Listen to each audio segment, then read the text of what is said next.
actividad y el cuestionario.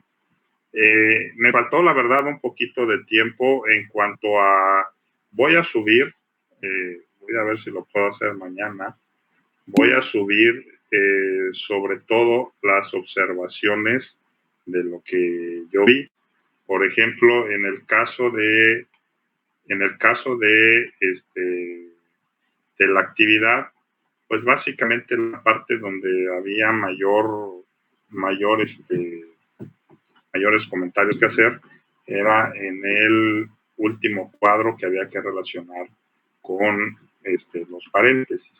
Entonces lo voy a subir al canal de comunicación para que ahí vean ustedes sobre todo cuáles son las respuestas de ese cuadro. En el caso del cuestionario, el cuestionario pasa de igual manera. Lo voy a subir las 25 respuestas para que ustedes también ahí las vean. He de decirles que en términos generales, las primeras respuestas de las primeras preguntas son las que tenían un poquito de mayor número de errores. Y ahí se las voy a compartir cuál es la explicación de estas respuestas para que ustedes pues ya lo guarden y lo tengan ahí pues ya como material de estudio corregido para cuando venga su examen, pues si les preguntan algo parecido, pues ustedes ya sepan. Así que pues eso es todo. Nada más ténganme paciencia, lo voy a hacer porque ponerme a calificar a tantos, créanme que lleva un buen de tiempo. Así que no se crean, el sabadito y el dominguito no fue así tan libre, pero pues había que revisarlos y ya lo único que no me dio tiempo fue subir estas respuestas. Pero mientras, vamos a empezar a hablar con respecto a la siguiente unidad, que es la unidad 2. Nada más déjenme mover aquí porque está bastante bien puesto. Y por más que le quiero adelantar, no adelanta mucho.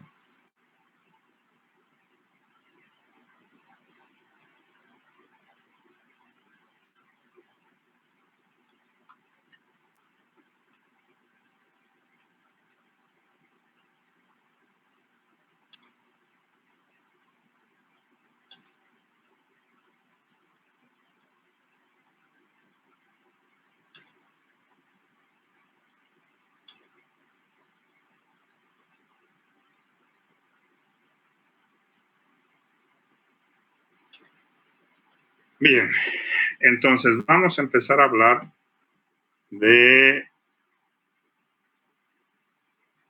la unidad 2.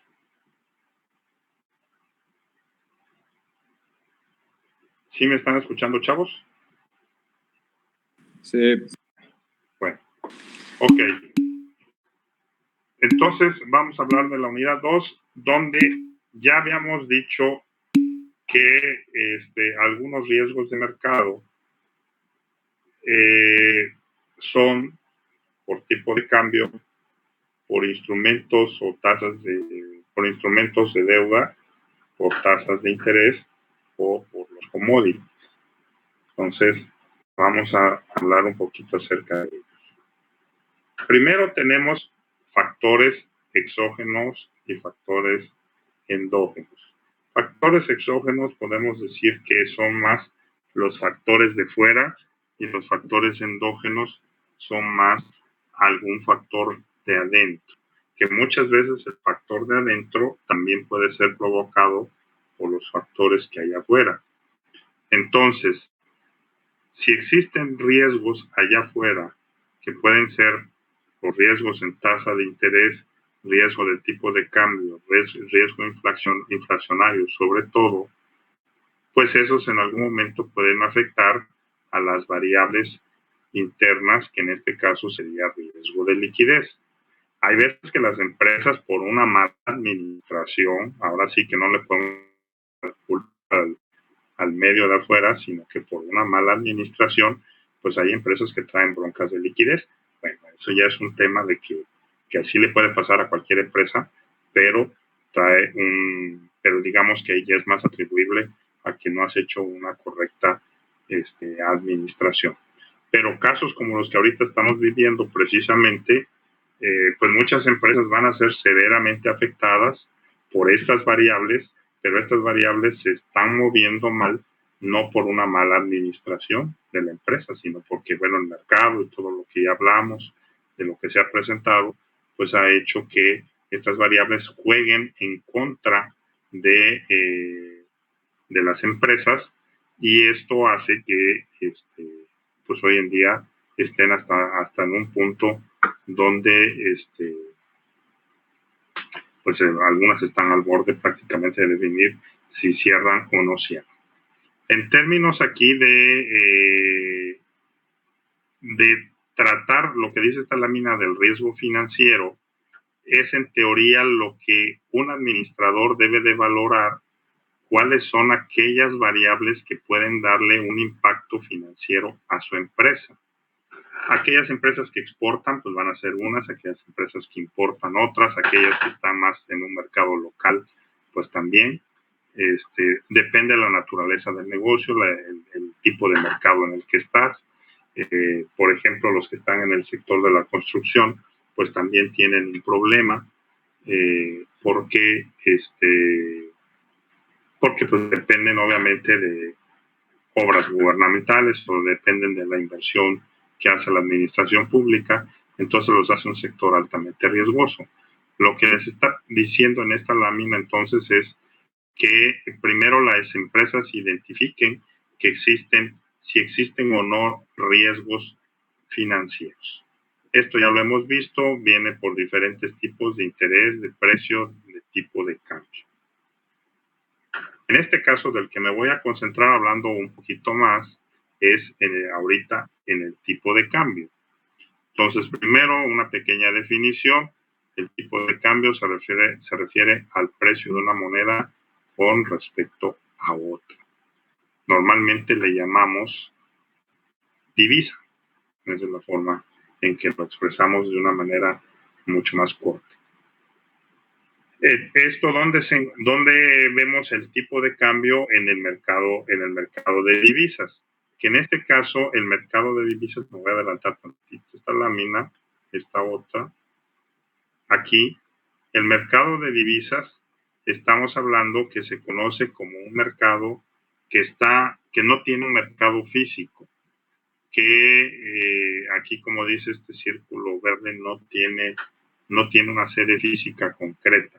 Si ustedes tratan de ubicar las bolsas de valores de los países, pues van a encontrar un edificio en una dirección exacta. En este caso, el mercado de divisas no tiene una dirección exacta.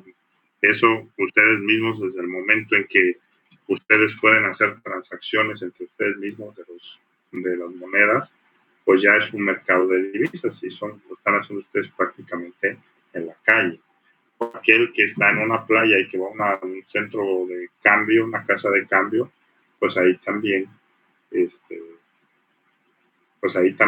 un mercado, aunque parezca muy lejano, pero es parte del mercado de las divisas. Se le conoce también como un mercado OTC, over the counter, así es como se le llaman a este tipo de mercados. Es el único que prácticamente es así. Los demás mercados tienen una sede física. En el sistema monetario internacional existen 3 tipos de cambio, aunque prácticamente hay uno que es el que mayormente se usa. El primero sería un tipo de cambio fijo, que ese prácticamente sería por un decreto o una orden gubernamental.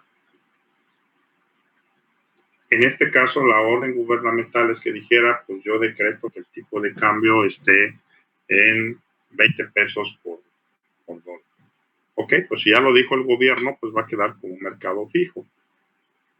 El segundo puede ser hasta cierto punto una especie de un mercado controlado. Es decir, sí permite que haya una oferta y la demanda, pero cuando considera el gobierno que se está desbordando o se está volviendo muy muy volátil o muy cambiante el mercado de las divisas, pues entonces mete mano y lo manipula hasta cierto punto para dejar que se regrese o se ponga en un tipo de cambio que al gobierno le interesa.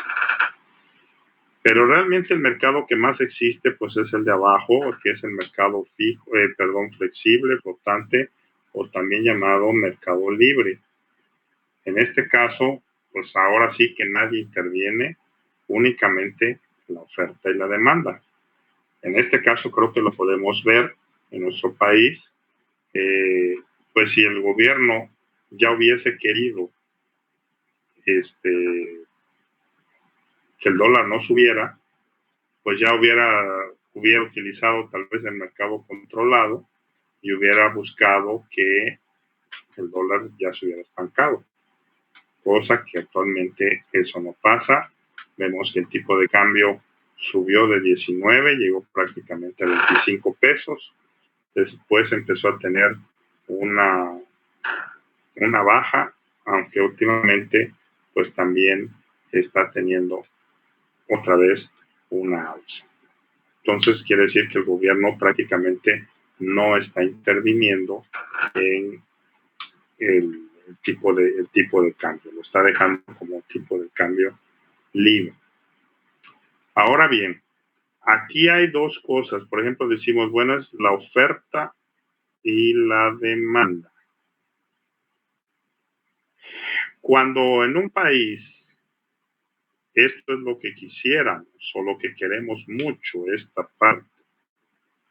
Cuando tenemos un país donde nuestras empresas exportan mucho de sus productos al mercado exterior, pues entonces tenemos ventas que se hacen al mercado exterior, pero cuyo dinero que les pagan a las empresas, pues lo reciben en dólares y por lo tanto entran al mercado, las entradas de capital, entran al país esos dólares que luego los convierten a pesos. No solo es en el tema de las exportaciones, también aquí podríamos incluir en este cuadro al turismo, sobre todo al turismo internacional, cuando las empresas venden paquetes a los extranjeros para que vengan a pasear acá, pues entonces ellos compran en dólares los paquetes, entran y pues ya aquí hay una entrada de capital. Esa es la parte más importante. Hay otras entradas de dinero que ahorita pues todas están prácticamente caídas, que va a ser el petróleo, que en el caso de México exporta el petróleo, o pondría aquí una cuarta forma de entrada de capital, que serían las remesas que nuestros connacionales mandan para acá del trabajo que ellos están haciendo en el exterior.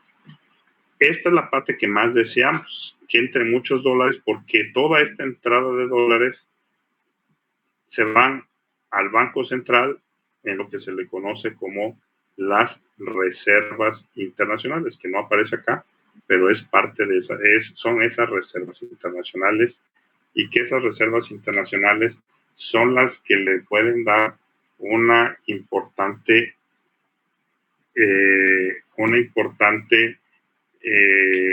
nivel o de peso a nuestra moneda. ¿Qué es lo que va a pasar ahora? Que esos cuatro factores que les dije, pues va a hacer que la oferta se caiga.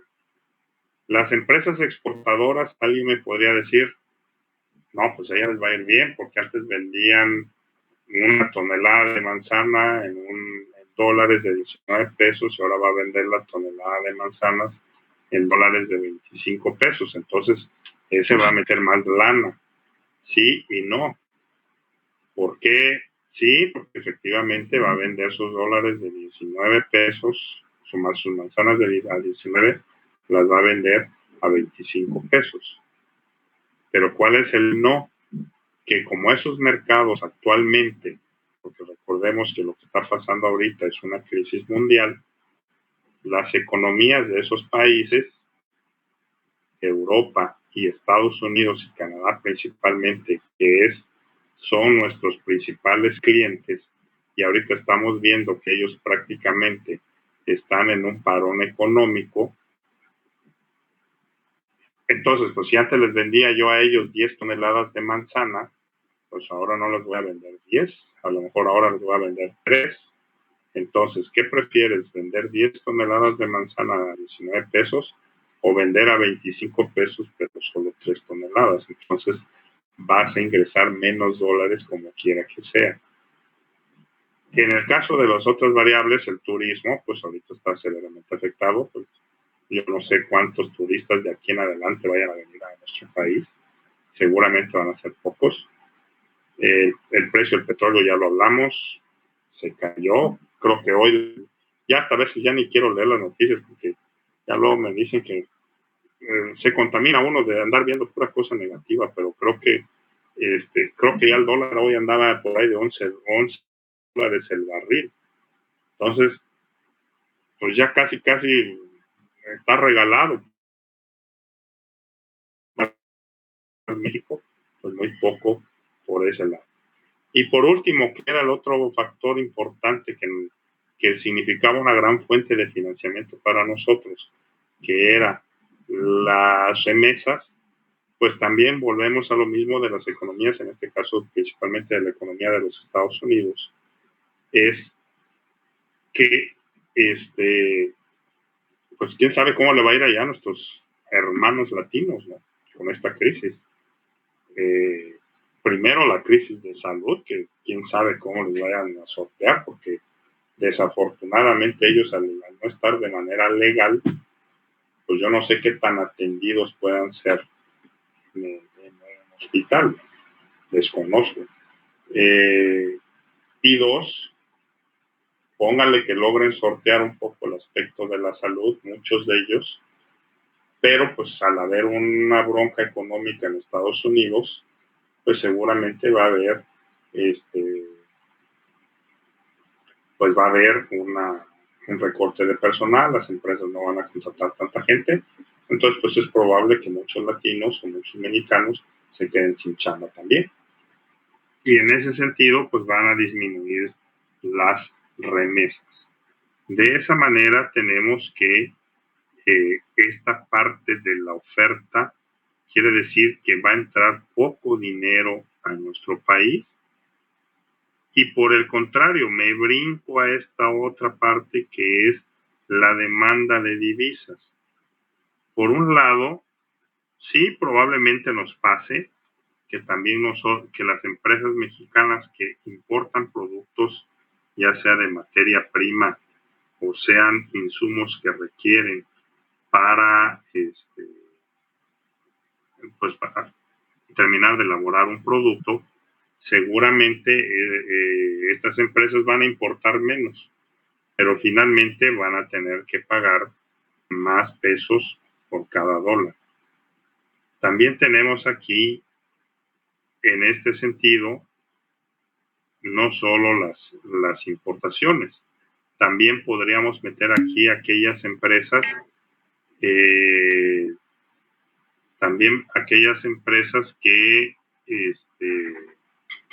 tienen deudas, que tienen pasivos en dólares.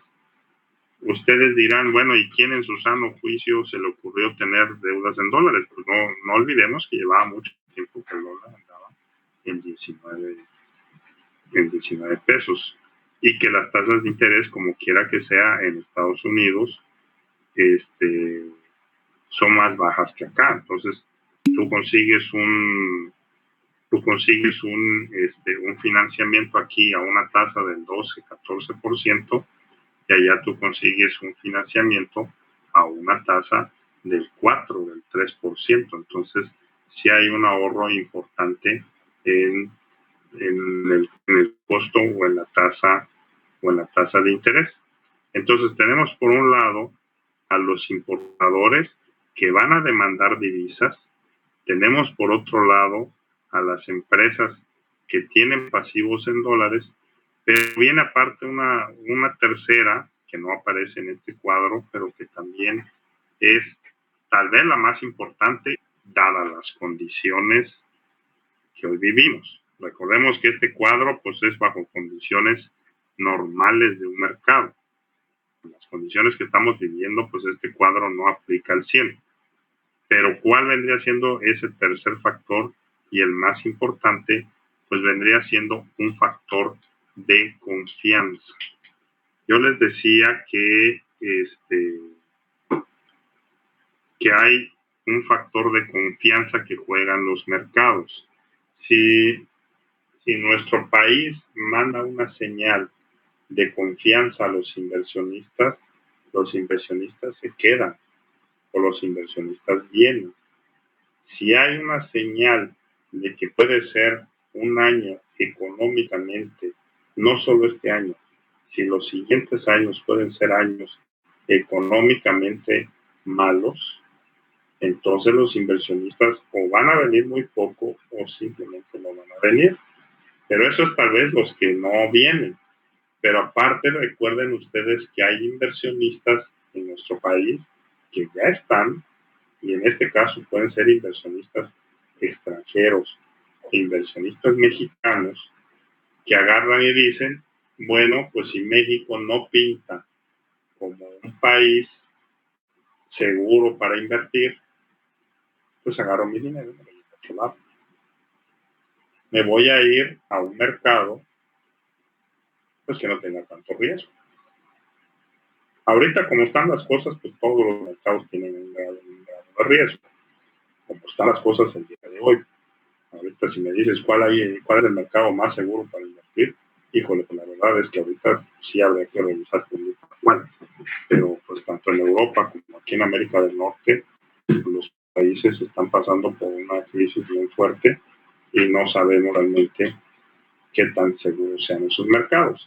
Pero sí se estima que, por ejemplo, Estados Unidos, con todo y que se hable de una recesión económica, con todo y que se hable de que es un país que va a ser golpeado económicamente, al final del día su capacidad de recuperación va a ser mucho más fácil que en un caso como nuestro. Ahora sí que guardando un poquito las proporciones y tal vez un ejemplo ahí medio burdo, pero yo no sé si ustedes han escuchado que el actual virus que anda aquí dándonos lata, pues dicen que hace más estragos en las personas diabéticas, hipertensas, con males cardíacos y con obesidad. Pues dan de cuenta que a Estados Unidos le va a dar el virus, pero no es ni hipertenso, no es obeso, no tiene males cardíacos y tampoco tiene diabetes.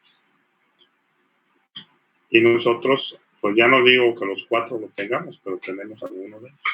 Entonces, si a los 2 nos da el virus, por supuesto que da más miedito para el que tiene eso que el que no lo tiene. Entonces, dentro de la negatividad, Estados Unidos va a tener problemas económicos, pero su capacidad de respuesta va a ser más rápida en el corto plazo de lo que va a ser México. Entonces, regreso al tema que estaba hablando. Es una parte que mueve, que es confianza.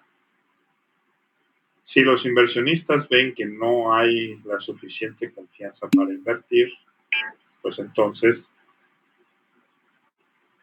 pues ahí agarran los inversionistas sus chivas y se van.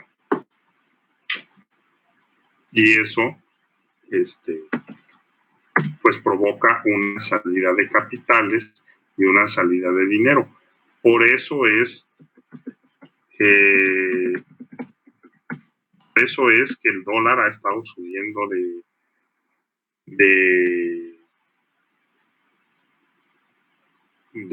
valor. Por eso, porque hay gente que saca y saca su dinero de acá. Se quieren ir a otros mercados que consideran mucho menos riesgosos. Entonces, si tratamos de poner hoy en una balanza entre la oferta y demanda del tipo de cambio, por supuesto que no está equilibrado. Ahorita el tipo de cambio está desnivelado. está más cargado hacia la demanda que hacia la oferta, y entonces eso provoca que mientras la demanda y la oferta no permanezcan, digamos, así como este dibujito, parejitos, pues entonces vamos a seguir teniendo un tipo de cambio que esté provocado más hacia el alza. El Banco Central, si bien dije que aquí vivimos en una economía con una libre flotación, el Banco Central sí en algún momento pues, trata de hacer alguna pequeña intervención para tratar de que esta balanza pues no se caiga de este lado. Trata de moderar, pero ya se ha visto que no se ha logrado. Está tratando de buscar mecanismos. Uno es a través de que toma recursos de la reservas internacionales y pone esto un poquito entre oferta y demanda, pone mayor oferta de divisas para equilibrar la de esta lámina, que esto vienen abonando a lo que les vengo diciendo de por qué la oferta y la demanda de tipo de cambio. Nada más déjenme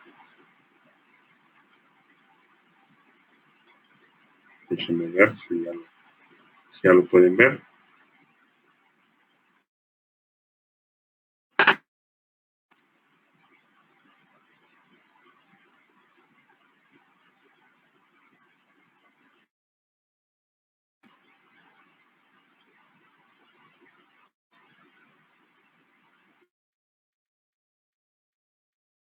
El micrófono.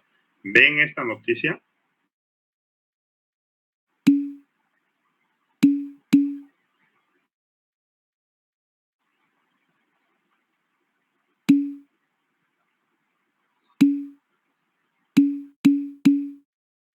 Chavos, ¿ven esta noticia? Sí. Bueno, entonces, esto pasó el 26 de marzo, o sea, hace 3-4 días. Standard & Poor's baja la calificación de Pemex. Ya en su momento habíamos platicado que tienen calificaciones las emisoras y Pemex la bajan de calificación de tener triple B más a simplemente triple B. Para que lo contextualizáramos en una calificación de alumno, pues hagan de cuenta que esto era como 7.8, 7. O sea, ya no crean que es 8. Era así como un 7.8. Ahorita te le bajé la calificación como a un 7.4. Entonces, pues es una calificación malona. Todavía no estás reprobado, si lo quieres ver por ese lado, pero pues cada vez te están diciendo que las finanzas de Pemex y por ende las finanzas del gobierno federal son cada vez más débiles y por eso le bajan la calificación. Posteriormente salió una segunda noticia que todavía vino a corroborar o vino a poner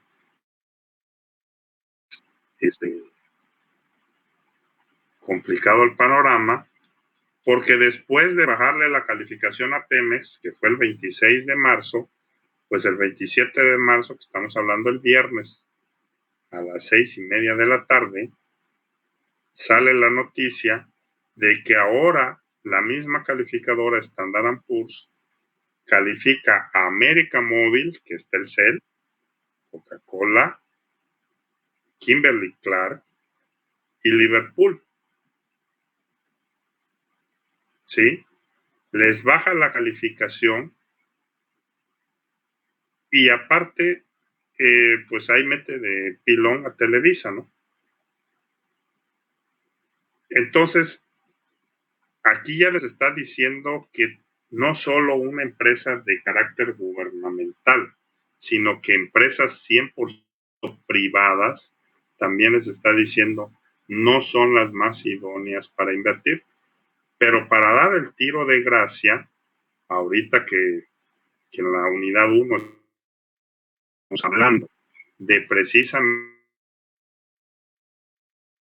para que las instituciones financieras muestren una solidez, pues ahora resulta que en el caso de las aseguradoras, que ustedes recordarán que es a través del modelo financiero de solvencia, pues ahora tienen ustedes aquí a estas diferentes aseguradoras que están aquí en nuestro país, que les está bajando la calificación. Por lo tanto, en conclusión, las señales, y bueno, por ahí hay una tercera nota que yo ya no sé si la compartí con ustedes, que esa nota todavía es más desgarradora. Hay un banco de inversión muy importante en el mundo que se llama JP Morgan, que también hace estas evaluaciones y hace estas calificaciones y demás. Los analistas financieros dicen que si esta situación se mantiene y se prolonga en nuestra economía de estar paralizada, vamos a tener un decrecimiento, no solo ya no crecer, sino crecer negativo de menos 1.5% en el Producto Interno Bruto. Eso hagan de cuenta que es reprobar con 6 de calificación. Estás reprobado, que te puedes preguntar si con 6 la levantas la calificación en el semestre, pues te van a decir, sería tu profesor, pues sí, sacaste 6, pero pues si te avivas en los otros exámenes y sacas 8, pues si tomas buenas decisiones y sacas 8, pues vas a pasar con 7. Bueno, pues no está fácil, pero te están diciendo que si tomas decisiones más o menos seguras, pues la libras. Pero viene JP Morgan y hace sus estudios y dice que si esto continúa así, la expectativa del crecimiento económico para nuestro país en este año sería de un menos 7%. Ese porcentaje del Producto Interno Bruto que cayera, pues es como que les dijera a ustedes, reprobaron con 1 de calificación. ¿Quieres pasar la materia? Pues necesitas pasar 2 exámenes con 10 para que tengas 21, y entonces si te promedio 21 entre 3, pues te va a dar 7 y vas a pasar la materia con 7. Pero ya te estoy obligando a que prácticamente los 2 exámenes que te quedan van a ser perfectos para que puedas pasar. Entonces, si México llega a tener una condición económica de ese tamaño, de un menos 7, para que al final del mande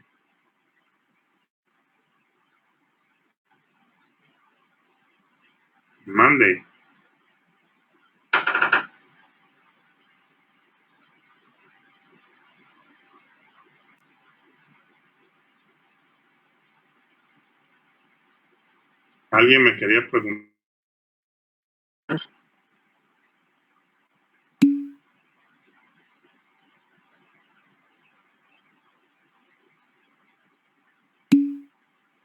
Ok, entonces termino.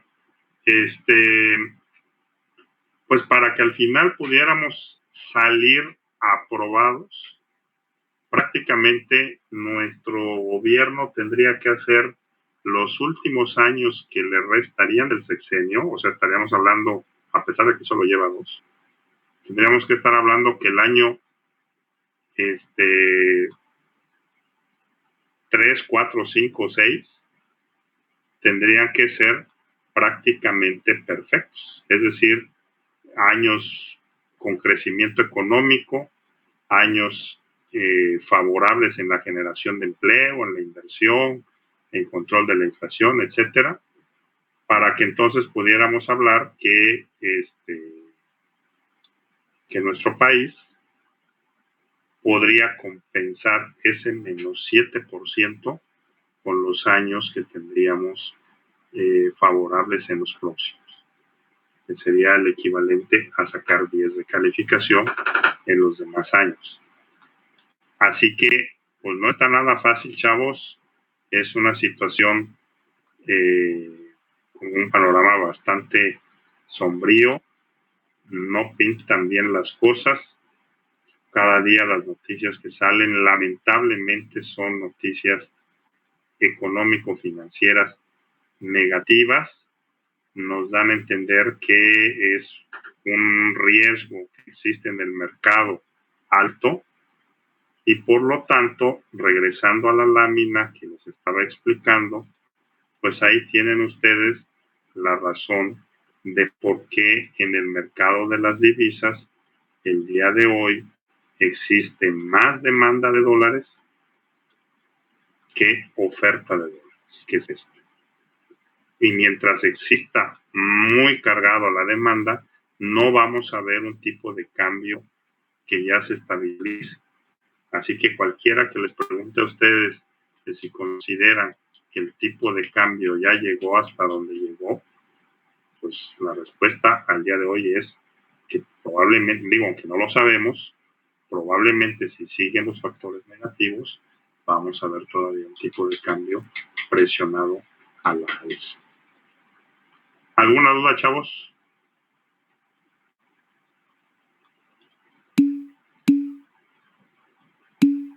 ¿No? Perfecto. Nada más voy a pasar lista. Les pido de favor que activen su micrófono y me contesten. Carlos.